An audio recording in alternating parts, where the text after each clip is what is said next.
असं म्हणतात, लग्नाच्या गाठी ह्या स्वर्गात बांधलेल्या असतात.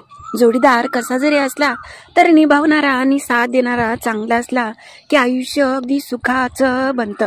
काही लोक रंगरूप, पैसा हे पाहून लग्न करतात, मात्र ह्या तरुणाने आपली बायको अपंग होती. लग्नात तिला अगदी तिच्या पावलावर उठाय सुद्धा येत नव्हतं. हे पाहून त्याने असा काय निर्णय घेतला की सगळेच आश्चर्यचकित झाले. भर मंडपामध्ये पाहुणे रावळे आणि वराडी सगळे आले होते. नवरा पण अगदी स्टेजवर उपस्थित होता, मात्र नवरी बसूनच होती. तिला नवरदेवाच्या गळ्यात वरमाला घालण्यासाठी उभा सुद्धा राहता येत नव्हतं.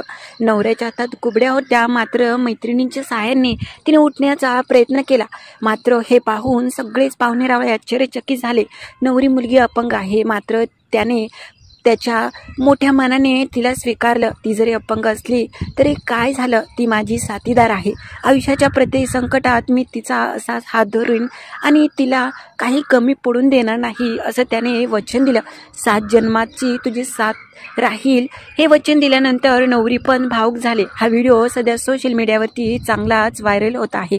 नवऱ्या मुलाच्या मनाचा मोठेपणा इथूनच दिसतो आणि काही लोकांनी ह्यांना शुभेच्छा सुद्धा दिल्या आहेत. चांगला साथीदार असेल तर आयुष्य अजूनच सुंदर होतं. पण काहींना जन्मतः अपंगत्व येतं तर काहींमध्ये कमी असते. मात्र अशा तरुणांची, अशा व्यक्ती जर भेटला तर प्रत्येक समाजामधील एकलट्या राहणाऱ्या व्यक्तीला चांगला साथीदार भेटेल. तुम्हाला काय वाटतं हा व्हिडिओ पाहून ते आम्हाला नक्की कळवा. आणि नवीन असाल तर चॅनलला लाईक, सबस्क्राईब करायला विसरू नका.